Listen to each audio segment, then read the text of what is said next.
Ku danna subscribing sannan ku danna kararrawa. Mun gode.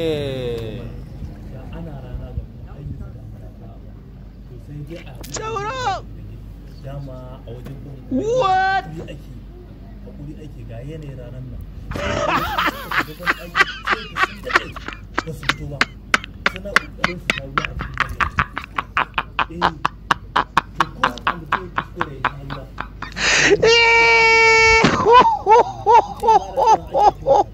Sai ga wani ya je alwala yana tuɗe da jini yana kuskure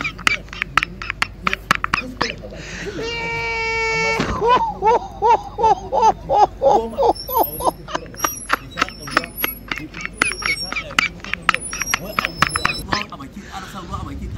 baki. Sai ga baya fito da ruwan da ya zuba a bakin nasa ko haka mutum ya kuskura ruwa ya je cikinsa ya karya azumin sa bai da ibada kuma ka karya azumin ka da gangan yana so ya amfani da dama kawai dan ya sha ruwa gaskiya kuma ranar nan kowa yana jin ta sai ka ga kokari ake a fito da ruwan yawa kar ya shiga cikin ciki gaskiya ne ya kamata mutane su dinga fuskantar addini yanda yake ko a ruwa ya shiga cikin ka in dai kai kuskure ruwa ya shiga abaka ya kamata ku fuskanci da al'amari yake amu alaikum salam jauro alhamdulillah barka da alhamdulillah ya ranan nan masha Allah ya ibada masha Allah Wata madubu na ce laifi ne mutum yana azumi ya kuskure bakinsa.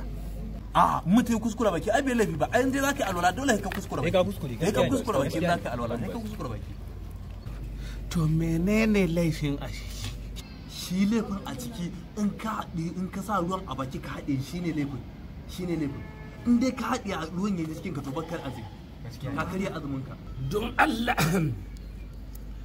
sai mutum ya kurkure bakin na sau ɗaya sau biyu sau goma ya biya na'am sai sau ɗaya kawai kashal sau ɗaya kashal sai ya samu matsala da ya kwata ya wuce.